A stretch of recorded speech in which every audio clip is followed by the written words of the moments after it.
into what this higher learning is all about using the guided journal writing system. And we're talking about two worlds. We're talking about being in just this world as opposed to the world that you came from, where you came in with your spirit guides and angels, okay, your spirit family, where you, when you were small, really little, when you were still connected to them and to yourself. Higher learning for you was following your curiosity. It was being inspired and just following that curiosity. And what you learned was not what somebody told you to learn. It wasn't what somebody told you to think or remember. Like in school, they teach you how to, they have you read something, they have you remember it, and whoever can read it and remember it the best to pass that test gets the high score. It makes them think that that's higher learning, and that's not higher learning. That's more like everybody learning the same thing, and instructional learning, something structured where you have to learn your ABCs, you have to learn math, and you do have to know those things in this world. You have to learn how to spell and speak, okay? You have to learn basic stuff. You do have to know how to do that to function in this world. But you guys, it's not higher learning. Now, when you go to the university, okay, you're out of high school, you go to the university, and they say that that is higher learning. Is it? Or is it? How come doctors, here's one, how come doctors go to school for 8 years and they don't even know anything about nutrition? How do they get out of school when they're in the health business and know nothing about nutrition? That's not higher learning. In fact, all of them at one point have gone, you know, something's not right here. I mean, I see what I need to know, and I need to know biology, and I need to know chemistry, and I need to know all these things. But that's just the bare bones, okay? That's not really higher learning. I mean, some people are better at academics and just pounding through it and remembering things and how they go together, okay, than other people. But I got to tell you that that's not higher learning. Higher learning is learning. That's where you self-realize. That's where you understand it from a soul level. That's where you make a connection that encompasses everything, okay? It would be like it being in this world and being in the world you came from, being connected. It'd be like the doctor learning about chemistry, biology, and everything he's got to learn about, and nutrition. But they don't. So how does that work when they don't have a wholeness in what they do? Higher learning is everything. Higher learning encompasses both sides, okay? It's learning here, and it's incorporating it in this world and bringing it together and coming up with your own formula, your own method, yours, okay? What's unique that you've discovered in all that. Now that is something that Einstein would even say is brilliant. That curiosity that brings on the higher learning, that produces new things in the world, not just the same old, churning out the same old stuff, people and the way they do things and think and are bound by and boxed in with. And that's all you get, and that's all you can do, because after all, if you step outside those lines, you're open to litigation and lawsuits. Now you're subject to scrutiny. Oh, you know, you stepped outside the box. How come you did that, Dr. So-and-so?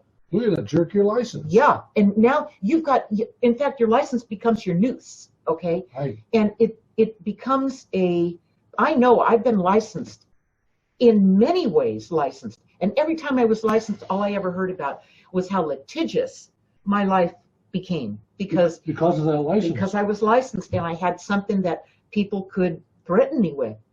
Now let's go back to higher learning. What's that got to do with higher learning? Do you see how far out of bounds this whole thing has gotten with regard to what higher learning really is. Okay. Okay, so these people who were in charge of higher learning when I was young, Yeah. and they still think like that today, actually thought that this college experience would help the students find a passion. Like there were so many passions there on the curriculum to choose from. Pick a passion. Oh, pick a passion. There you go. If you don't show up with one, you're probably, yeah. You're gonna have to pick your major. Okay, or maybe they'll get interested in something. Maybe. Maybe. Maybe they'll bump into themselves. What that's turned That's into. a little late. Yeah. When they're in their early 20s, they're just starting to realize who they are. And then the student Or loan. who they're not. The student loan thing kicked in, and that was a grave reality to students. I mean, a grave reality in the sense that you're still paying on it when you go to your grave sometimes. Your family can't get out of some of those. Yeah, that's a big trap. I mean, unless you know the difference between higher learning, and you've been learning that all along, and you know yourself and what your passions are. This over here, this thing they call higher learning in the academics, isn't going to save you. And then all of a sudden the markets change, and your job and your skills are obsolete. Sorry about that, you know? So you really have to, this higher learning, you come in with it, and it begins really, really early. To define what you learned and what that was, those moments of inspiration, those times when your curiosity consumed you. We're working in part 7 today, chapter 7 of part 2. It's called, We Always Showed You New Things. There was no separation between you and us in my guided journey. This is when the higher learning was really strong. You were all in. Unlike those around you, you did not spend any time overthinking things. That's what goes on over in this world, all right? That's because you were too busy experimenting with them, okay? I got to say that when I ventured out on my own, I didn't count on anybody. Nobody. I just went out there, did my own thing, found myself doing it, got the support I needed when I happened to need it. I showed up at the right time, and the right people were there, and they helped me along, and I, before you knew it, I was well on my way. Okay. Okay, Yeah. I gotta stop you right there. Okay. How do you explain higher learning in the context of when you were 19, you were able to do all of these very technical things, architecture, building, design, all of those highly technical things without one bit of education? I came in with it. I came in with the drawing murals on the living room walls at 2 years old. I couldn't even stop myself. I was driven to do it, all right? I really upset my mom about that, but I couldn't, it was like something I couldn't control. That is your calling, okay? That is how your higher learning will go down. And then when I got in kindergarten, I played with the building blocks every day, and I bribed the kids, and I did everything. So I got those building blocks because I needed them, okay? What drove me to do that? I gave my lunch away, I gave them money, I gave them toys. I did whatever it took. They were real easy to manipulate, I guess, and, you know, to buy off. Candy, that does it all the time. Get it for you when you were 20 months old. So that's what I mean. You guys, whatever that was when you were young, really young, and you had to do it, write that down in part 3 of the journal and start making notes about what this is. Go back to, was it art and you couldn't stop yourself? Was it athletics? Was it chemistry? Chemistry was a big one for me too. I loved chemistry. I always had to have a project to do. I mean, I built a little car when I was a kid. A car I rode in, but put my brother in and drove him around in it and pulled it with my mini bike. I mean, I was a builder. I've always been a builder, you know. The core of me, I was a home builder, an architect. Now I build websites and I author books. By the way, Builders are natural authors. Architects are natural authors. I never knew that, but it all goes hand in hand. You'll find out that you're good at more than one thing when you find that one thing. Okay. So you come in with this innate possibility, unlimited possibilities of things you can do.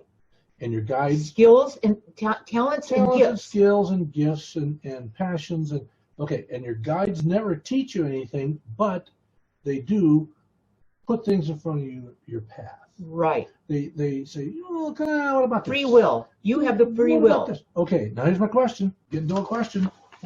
Oh, do your guides know when they present you with multiple things? You could be an architect, Linda. You could be a lawyer. You might be a good lawyer. You always said you'd be a good lawyer. I would have been. Lawyer. Defending the underdog. There you go. That's the fighter in me in school, beating up the bullies. There it is. Okay. So, architect, designer, could have been a good lawyer.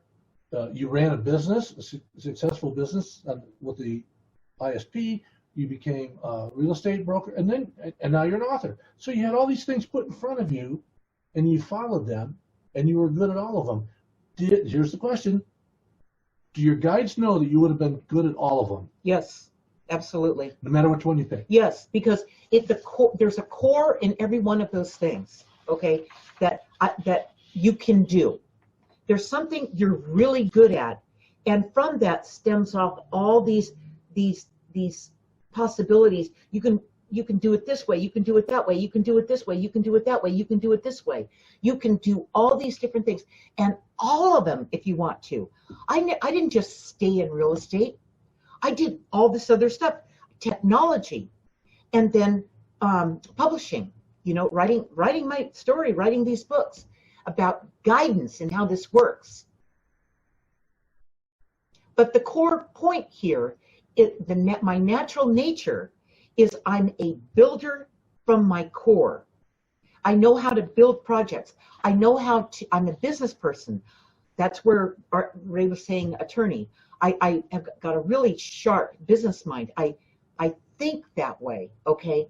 And I can see through things, and I can see where something might be a great idea, but it's got too many pitfalls in it, too many things that would come up that would present problems and challenges that maybe you wouldn't want to have to deal with. So you just thin them down, you reduce them down, you write down what that is in part 3, and then you start to explore it, okay, before you dive in. They try to get you to take all these classes so you're well-rounded. Not really. You shouldn't be well-rounded. You should be an expert in your field. Yes.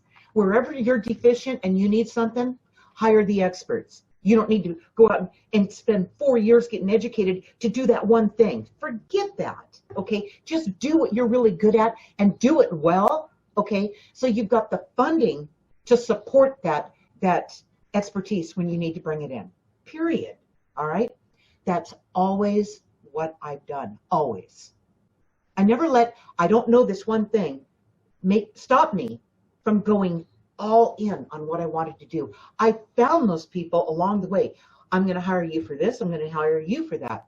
I need this done in a certain amount of time. Can you do it? Yeah. Okay, let's do this, And sometimes, they worked out pretty well. Everybody really did work out pretty well. No problem. I didn't have to be all those experts. I just had to be really good at what I did. And you had to love it. Oh, and I did. I've loved everything I've done. You can't just get a degree to be educated, because that is. What I see with education with a lot of people, they go and they get into college and they start, going to college. It does two things. Some people actually pull it off, but it does two things. It gives them a place to kind of hang while they're thinking it over, while they're trying to figure out what they want to be for the rest of their life. Because they've been forced into it, you guys. They don't know what they want to be, but could they tell their parents that? Or their counselors that? I don't know what I want. A lot of kids don't know what they want. They don't. That gets back to the thing that the people who run the colleges and the faculty would say, maybe you'll find your passion. you know, maybe you'll find your major. Oh, try this major first. $80,000 later. Yeah. Oh no, I'm gonna switch majors now. I don't want to be a, this. I And want to then be when that. and then when they do that, they switch majors because they realize that what they're going to college for, what their major is, they don't want to do it. Right. They don't like it. But now, how are they going to tell their parents that? Exactly. I'll tell you, when I first started my career, I didn't have any idea at all about what I wanted or that I wanted to do. I didn't know what I wanted to do. It presented itself to me. I looked at it as it was placed on my path. And of course, the guides, they wouldn't place something on your path that's not a fit and isn't perfectly timed. What's perfect for you at the time? And I saw it. It was like, okay, that feels right to me. And I like it. I would love to do that. Okay. And before you knew it, that's what I was doing. Did it make any sense? I mean, I was doing things that I look back on it, and that's been the story of my life. I go into it, I'm in it, I'm doing whatever it is. And then I look back in hindsight, like a year from now or 2 years or a month from now. That's why I say, write this stuff down. You can't see it the moment you're doing it or it's happening. All right. Then I look back and I just go, oh my God, I never would have thought that up for myself. I never would have thought it. And if I had run it by anybody, they would have said, Linda, you don't have the education to do that. You can't do that. It's a good thing I just never said anything. I just found myself, in the sandbox, doing it already and moving through it really quickly. I mean, if you're doing what you love to do, you will move through the early part of it pretty quickly. And then all of a sudden you'll lift your head one day and go, oh, I made it. It's a crazy thing.